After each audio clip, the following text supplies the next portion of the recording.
So hello everyone, कैसे हैं आप सभी। फाइनली अभी जिम में एंटर हुए हैं और टाइम की बात करूँ तो ये टाइम देख सकते हो, ऑलमोस्ट 11:20 जो कि 11:30 के आसपास हो रहा है। And we are going to change the things. मैं दिखाता हूँ कि मेरे बैग में क्या क्या रहता है, क्योंकि मैं चेंजिंग रूम में डायरेक्टली जाता नहीं, मैं डायरेक्टली आ जाता हूँ स्ट्रेंथ एरिया में। ये देख रहे हो, ये हमारा स्ट्रेंथ एरिया है। तो इससे क्या होता है ना कि मेरे को नीचे से अपना सामान लाने में दिक्कत नहीं होता है। और सबसे पहला ये छोटा सा स्पीकर, क्योंकि रात के समय में म्यूजिक अलाउड नहीं है, तो इसीलिए। दूसरा ये प्री वर्कआउट जो कि हमारा है डेंजॉन न्यूट्रिशन की तरफ से। And the most important thing, ये ट्राइपॉड। इसके बाद में ये है जूते जो कि जिम में पहनने के लिए, टॉवेल ऑब्वियसली। एंड और कुछ तो होगा नहीं, बस मोबाइल स्टैंड है। एंड यस, DJI का माइक मिनी। सो इतना सारा कुछ सामान रहता है। और ये टाइम देख सकते हो, ऑलमोस्ट 11:18 11:20 हो रहा है और चेंज करते करते 11:30 हो जाएगा। एंड आई थिंक सो कि आज बैक सेशन लेना है, तो वार्म अप लेते लेते भी आई थिंक सो कि 11:45 ऑलमोस्ट 12 बजे हमारा सेशन स्टार्ट होगा। आज ऐसा लग रहा है कि 12 बजे होगा। And let night he workout करने आते हैं, अभी तो फिलहाल ला रहे हैं, क्योंकि जिम का अगर मैं माहौल दिखाऊं तो ये देखो भाई, जिम में कोई नहीं है, बस एक भैया है बस, और कोई भी नहीं है। तो जिम वालों ने भी क्या कर रखा है ना, लाइट्स वगैरह सारी चीजें लगभग ऑफ कर रखी है, सिर्फ डिम लाइट्स ऑन करके रखा है और ज्यादा कुछ नहीं। सिर्फ हम ही दो लोग हैं, एक उधर और एक अपन है, और कोई नहीं है जिम में। तो ये जिम का नजारा है कुछ। तो जल्दी से फटाफट से जूते पहन लेते हैं, स्ट्रेचिंग कर लेते हैं एंड पानी वगैरह भर के ले आते हैं, और क्या करेंगे। उसके बाद फिर अपना वर्कआउट सेशन करते हैं स्टार्ट।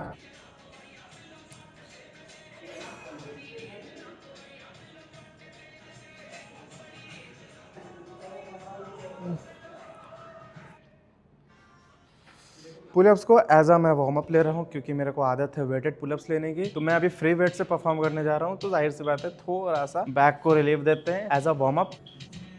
इसमें एक चीज ट्राई करना, ठीक है, ये चीजें है ना, जर्क नहीं देना, ट्राई करना बैक से अपने आप को पुल करने का। ये चीज देख रहे हो, ये चीज है। और बैक से जब पुल करोगे ना, ऊपर 2 सेकंड का होल्ड करना और नीचे थोड़ा सा जब डिसेंटिंग आओगे तो स्लो आना। अभी देखना कैसे, मैं ऊपर जाऊंगा जल्दी में, वही बैक से पुल करूंगा, झटका नहीं दूंगा। ये देखो, और ये चीज है, नीचे आओ तो स्लो आओ, ऊपर थोड़ा होल्ड करना। इसके ये देखो, ऐसे पुल करना है, ऐसे न कि ऐसे जाना है, ठीक है।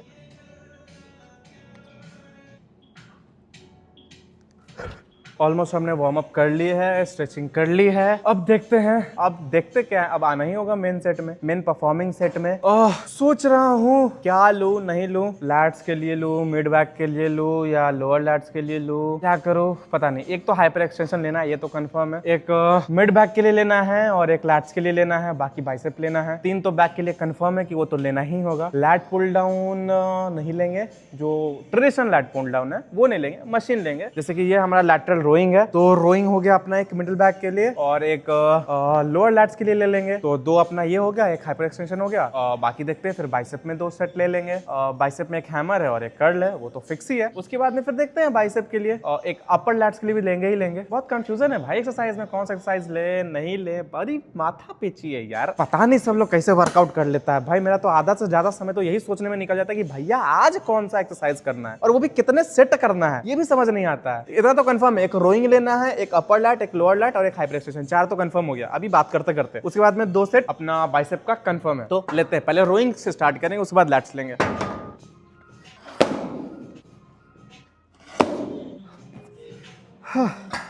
देखो भाई, अपनी पोजीशन ले लो, ठीक है। मैं शुरू कर रहा हूँ अपने मिड के लिए, ठीक है। तो ये मेरा पोजीशन रहने वाला है, ठीक है। मैं ये इस पे नहीं ले रहा, मैं मिड बैक के लिए ये जो कि रोइंग मूवमेंट है, तो मैं लैटरल रो ले रहा हूँ, रोइंग, ठीक है। Instead of doing this with both hands, I would just suggest कि आप सिंगल हैंडेड लो, ये ज्यादा बेस्ट रहता है, ठीक है। मैं कंपेरेटिवली डबल हैंड के साथ ज्यादा नहीं जाता, क्योंकि दोनों हाथ में स्ट्रेंथ कम रहते हैं, इसीलिए एक हाथ से लेता हूँ। जो सबसे ज्यादा स्ट्रेंथ में कम होता है, लाइक जो हाथ कमजोर होता है, पहले उस हाथ से लेते हैं, उसी हिसाब से दूसरे हाथ का लेते हैं। इससे क्या होता है ना, जो आपका डोमिनेंट हैंड है वो आप ले लोगे सबसे पहले, तो उससे हमेशा क्या होगा ना कि आप ज्यादा रेप रेंज में ट्रेन करोगे। लाइकवाइज कि मेरा लेफ्ट हैंड डोमिनेंट है, तो इससे हो सकता है कि ये वेट को मैं 15-16 भी मार लूं, लेकिन वही अगर मैं राइट हैंड साइड आऊंगा ना, तो मैं शायद 10 से 12 में फेल कर जाऊं। इससे क्या होगा ना कि मसल इंबैलेंस का चांस ज्यादा हो जाएगा, एक तरफ का लैट ज्यादा हो जाएगा, एक तरफ का कम हो जाएगा। इसीलिए मैं ज्यादा प्रेफर करता हूं कि जो आपका कमजोर हाथ है, जो भी आपका वीक हैंड है, तो सबसे पहले उस हाथ से ही आप शुरू करें। इससे क्या होगा ना कि वो उसका जो रेप रेंज होगा ना, ना, लाइक वाइज कि 10 या 12 में आप फेल कर पाओगे, तो आप उसी रेप रेंज में जो है ना दूसरे हाथ से आप ट्रेन करोगे, तो आप उसी में ही, जैसे मान लिया कि 12 इस हाथ पे फेल किए तो 12 इससे भी आप उसको छोड़ दोगे। लाइक वाइज कि 12 अगर हुआ तो आप सोच रहे हो कि और मार लूं, लेकिन आप नहीं मारेंगे। इससे क्या होगा ना कि आपका मसल इंबैलेंस नहीं होगा और दोनों लैट्स इक्वली आपका स्प्रेड होगा। तो इसको जरूर अपने वर्कआउट में ट्राई करना, आपको जो मसल इंबैलेंस के चांसेस है वो हो सकता है कि कम हो जाए। ये मैंने पर्सनली ट्राई करा है, क्योंकि मेरा इधर का लैट्स ज्यादा है, इधर का लैट्स कम है, तो उसके बाद से मैं इसको ट्राई कर रहा हूं, तो मेरे लिए ज्यादा बेनिफिशियल है। मेरे मन में ये आता है कि इससे और ज्यादा हो सकता है तो मैं ले लूं, लेकिन नहीं करता, क्योंकि मेरा ये हाथ डोमिनेंट नहीं है। इसीलिए तो मैं दिखाता हूं, मैं दोनों हाथ से ज्यादा एक ही हाथ पे करता हूं, क्योंकि दोनों हाथ करोगे ना भाई तो वही हो जाता है कि एक हाथ पे ज्यादा फोर्स पड़ जाएगा तो वो ज्यादा हो जाएगा, ठीक है। और ज्यादा तुम वेट भी नहीं मार सकते हो दोनों हाथ से। एक हाथ में क्या होता है तुम पूरी ताकत लगा सकते हो उसमें, समझ गए। तो ये देखो, ये है, तो अपना पोजीशन ले लो भाई। मेरा कंफर्टेबल पोजीशन ये है, मैं ऐसे हाथ को रखना ज्यादा पसंद करता हूं, और एक साइड लीन हो जाओ, थोड़ा सा, ज्यादा भी नहीं होना है, थोड़ा सा लीन होना है, कि इससे क्या होगा, थोड़ा लैट्स को स्ट्रेच मिलेगा। तो ये देखो, बॉडी को आगे स्विंग नहीं करना है, ठीक है, बॉडी को एक जगह स्टेबल रखना है, सिर्फ हाथ आगे जाएगा, सिर्फ लैट्स स्ट्रेच होगा।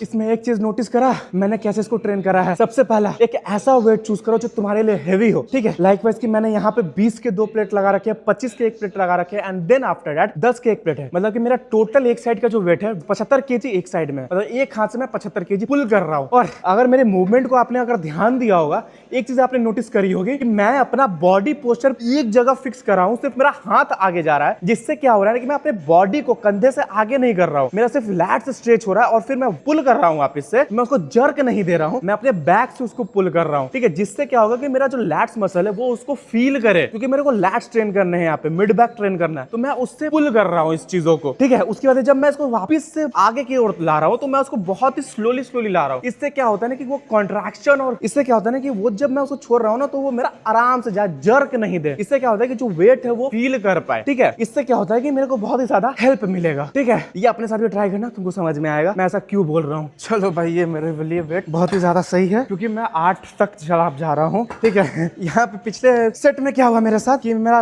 राइट हैंड जो है ज्यादा डोमिनेट नहीं है, लेफ्ट हैंड मेरा ज्यादा डोमिनेट है। मैं लेफ्ट हैंड से 6 में फेल कर गया था 7वें में, बट मैं जब राइट से वापस से, सॉरी, मैं लेफ्ट से जब कर रहा था ना, मेरा 6 से 7 हो गया था। फिर भी मेरे हाथों को लग रहा था कि तुम्हें और पुल करना चाहिए, लेकिन मैंने नहीं किया। वही चीज है जो मैंने रीजन पहले बताई, मसल इंबैलेंस का, ठीक है। एक हाथ सबका डोमिनेंट होता है, चाहे कोई लेफ्टी हो तो उसका लेफ्ट हैंड डोमिनेंट होता है, जो राइटी होता है उसका राइट हैंड डोमिनेंट होता है। इसीलिए जो तुम्हारा कमजोर हाथ है उससे सबसे पहले मूवमेंट को ट्राई करो। वो जिस रेप रेंज में तुम फेल कर रहे हो, उसी से तुम्हारा जो डोमिनेंट हैंड है, जो तुम्हारा पावरफुल हैंड है, उससे उतना ही रेप रेंज में भी ट्रेन कर पाओगे, उससे ज्यादा नहीं करना, समझ गए। नहीं तो फिर वही है कि मसल इंबैलेंस हो जाएगा, फिर बोलोगे अरे यार ये क्या हो गया, एक तरफ का लैट ज्यादा निकल रहा है, एक तरफ का कम हो रहा है, समझ गए। चलो भाई, करते हैं वापस से, अपना सेकंड सेट लेते हैं। Position and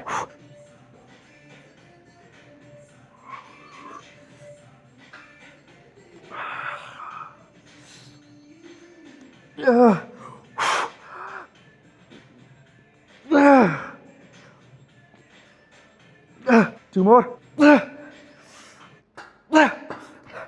knock complete. 10वें में हाफ गया। चलो ये भी सही है, पिछले से 2 ज्यादा किया। अभी लेफ्ट से, जो कि मेरा डोमिनेंट है, इससे तो इजीली आ जाना चाहिए 10।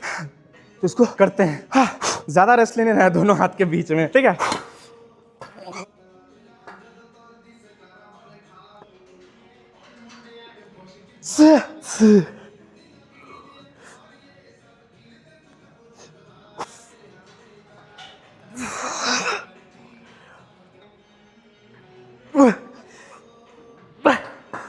यहाँ तो उल्टा ही हो गया, राइट से 10 आया, लेफ्ट में 7वें में टाटा फिस हो गया। कम से कम हाथ तो गया। इस एरिया में लाइटिंग सही है।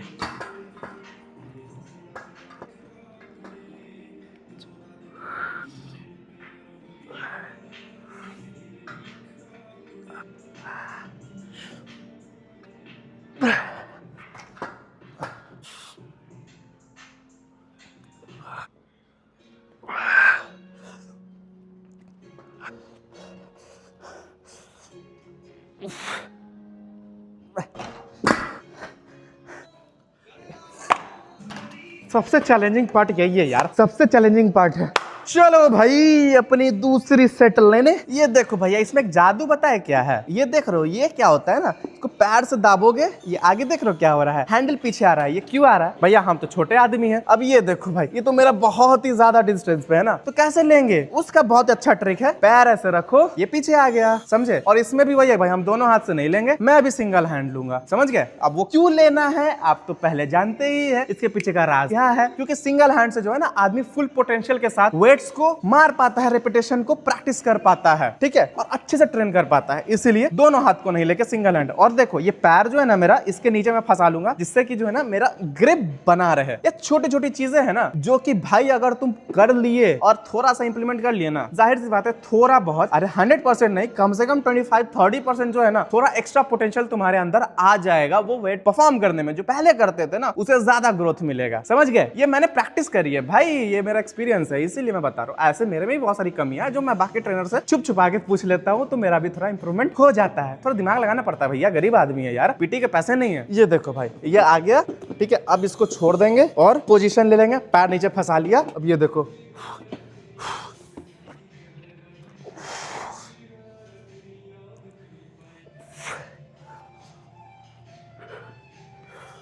मजा नहीं आ रहा है भाई, ज्यादा नीचे है तो थोड़ा ऊपर करो, ज्यादा ऊपर हो गया, 5 था, इधर से भी ले लेते हैं।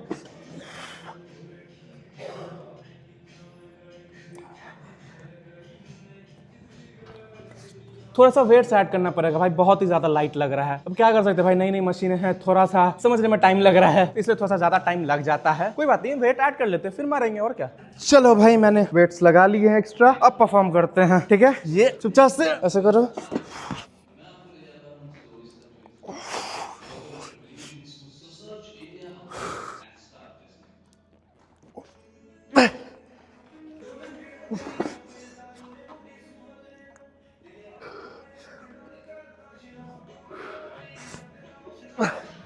तो कुछ ज्यादा ही वेट हो गया। ये वेट को हटाते हैं तो हल्का लगता है, इस वेट को लगाते हैं तो ज्यादा वेट हो जाता है। साला इसके चक्कर में क्या ही करे, बहुत ज्यादा गंदा लूप होला यार, इसका कोई तरीका बताओ भाई। देखो अब ये जो देख रहे हो भाई, ये हमारा कौन सा मसल टारगेट करेगा? ये रियर डेल्ट। हाँ, ये रियर डेल्ट का एक्सरसाइज जो कि मैं इसी मशीन पे लेता हूँ, रिवर्स पेक डेक बोल सकते हो। और इसमें जो है ना, मैं ऐसे बैठ के नहीं लेता, क्योंकि मेरे को ऐसे कंफर्टेबल नहीं लगता है। मेरे को कैसे कंफर्टेबल लगता है, ये सबकी अपनी अपनी चॉइसेस है। मैं क्या करता हूँ, थोड़ा सा पैर एक ऐसे रखा, शोल्डर रिटार्ट किया, सर को ऐसे हराया, देन अब इसको मैं पुल करूंगा।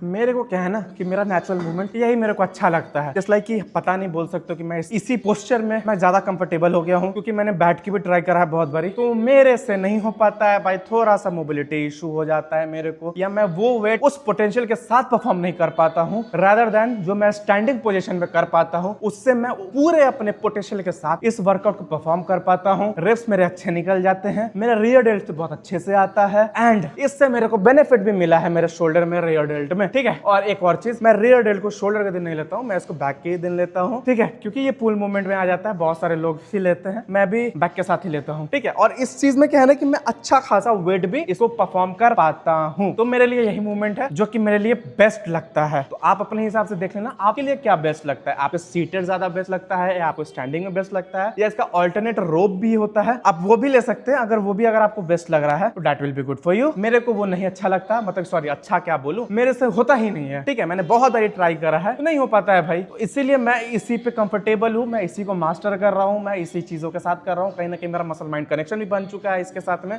इसलिए मैं कोई नया मूवमेंट भी ट्राई नहीं करता हूँ, ठीक है। ये बॉडी बिल्डिंग का भी नियम है, अगर बॉडी बिल्डिंग का भी नियम है कि आप बदल बदल के वेरिएशन ट्राई ना करो, ठीक है। अगर आपको फास्टर ग्रो चाहिए तो आप एक ही एक्सरसाइज पे स्टिक रहो 3 महीने 4 महीने, और फिर अपना रिजल्ट देखो कितने अच्छे से वो ग्रो होता है, ठीक है। आप 3-4 महीने कम से कम एक वेरिएशन के साथ रहो, उसके बाद में आप वेरिएशन चेंज कर सकते हो उसका, ठीक है। इससे क्या होगा ना, अडेप्टेबिलिटी बनी रहेगी, ठीक है। अगर आप नए हो तो आप सारे वेरिएशन ट्राई करो, इससे क्या होगा ना कि अगर आप न्यूबीज हो तो आप जब सारे वेरिएशन ट्राई करोगे ना, आपको तभी पता चलेगा कि आपके लिए, आप जब नए नए आ रहे हो जिम में, तो कौन से वेरिएशन आपके लिए ज्यादा सूटेबल है, कौन सा आपको ज्यादा बेस्ट लग रहा है। उस टाइम में जब आप सारे वेरिएशन ट्राई करोगे तो आपको तभी समझ में आएगा, ठीक है। तो इस चीज को ध्यान देना।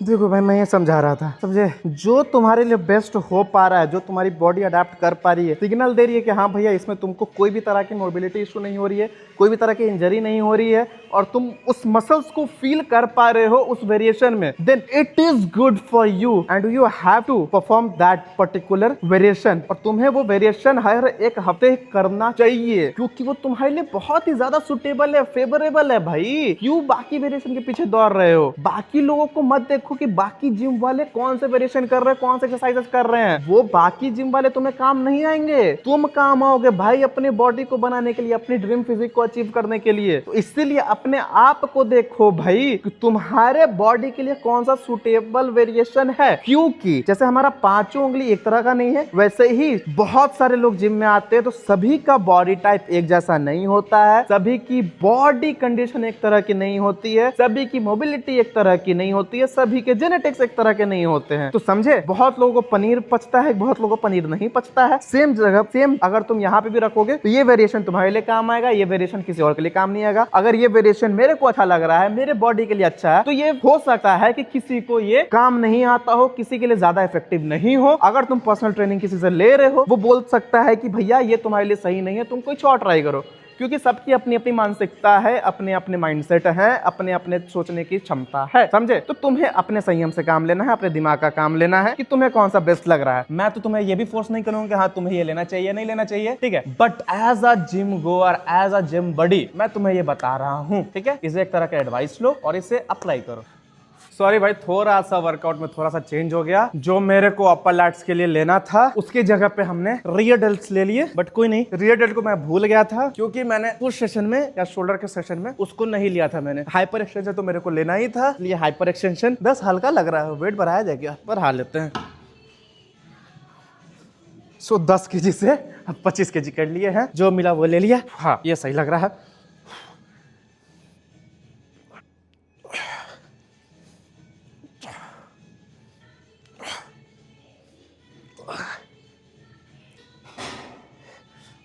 अरे भाई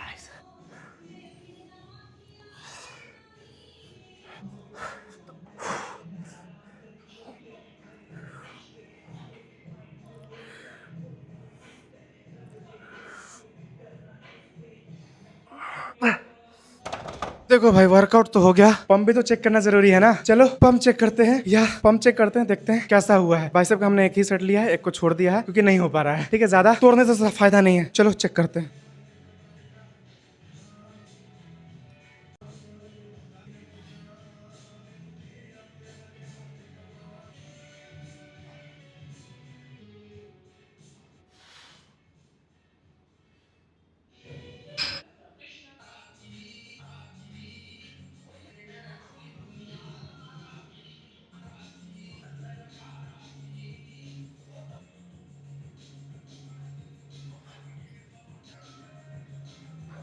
चलो भाई, अपना हो गया सेशन खत्म, ठीक है। बहुत ज्यादा लेट हो गया है, रात के 2 बज गए हैं, घर भी जाना है भाई, नहीं तो घर वाले ना निकाल देंगे यार। लेकिन रात का एक फायदा है, मालूम क्या? तुम्हें पूरी जिम खाली मिलती है भाई, तुम्हें जो मन है वो बको, जो एक्सरसाइज ट्राई करनी है वो एक्सरसाइज ट्राई करो। कोई इंस्टाग्राम देख के तुम्हें कोई एक्सरसाइज ट्राई करना है नया तो वो कर सकते हो, कोई रोकने वाला नहीं होता है, कोई जज करने वाला नहीं होता है, ठीक है। यही पूरा माहौल है, पूरा जिम खाली है, बिल्कुल खाली मिलता है। तुम्हारा पूरा वीडियो रोकने के लिए भी कोई नहीं आता है, बीच में डिस्टर्ब करने के लिए भी कोई नहीं आता है, समझे। तो इसीलिए बेस्ट पार्ट है भाई। और मेरे तो बहुत ही ज्यादा बेस्ट है कि 24 घंटे वाला जिम मैंने ज्वाइन करा है। I am glad. पैसा लगा तो लगा भाई, कोई दिक्कत नहीं है, लेकिन रिटर्न तो मेरे को मिल रहा है। मैं नॉलेज शेयर तो कर पा रहा हूँ खुल के, वो भी ये अगर मैं शाम में आता हूँ या सुबह में आता हूँ तो इतने अच्छे से खुल के रिकॉर्ड नहीं कर पाता हूँ, ठीक। और इतने खुल के मैं बोल भी नहीं पाता हूँ जैसा मैं हूँ, क्योंकि अंदर से जो निकलती है ना चीजें, वो जब अकेले रहते हो तभी निकल पाता है, और मैं उतना एक्सट्रोवर्ट हूँ नहीं, ठीक है। तो कैसे कैसे मेरे हाथ में माइक आ चुका है, सामने कैमरा है, तो मैं बोल पा रहा हूँ, नहीं तो ये बोलने में मेरी फट जाती है। चलो कोई नहीं, आज का बैक का सेशन हो गया कंप्लीट। बाकी पंप देख सकते हो, बहुत सारी नॉलेज भी तुम्हें मिल गई होगी, और यहाँ तक अगर आ गए हो तो जाहिर सी बात है तुमने वीडियो पूरी देखी होगी और थोड़ी बहुत तो नॉलेज ले ही लिया होगा ना। तो इसको इंप्लीमेंट जरूर करना अपने नेक्स्ट वर्कआउट में। मिलते हैं नेक्स्ट वीडियो में और भी तगड़े नॉलेज के साथ में और बाकी चीजों के साथ में। और पता नहीं अपना अगला डे होगा, नेक्स्ट डे होगा, देखते हैं उसमें क्या कर सकते हैं आपके लिए बेटर। लेकिन जितना होगा उतना मैं नॉलेज शेयर करूंगा। होप सो कि आप इस नॉलेज को यूटिलाइज करें, शेयर करें एंड बहुत सारी चीजें करें। मिलते हैं अगले वीडियो में, तब तक tata bye bye, good night.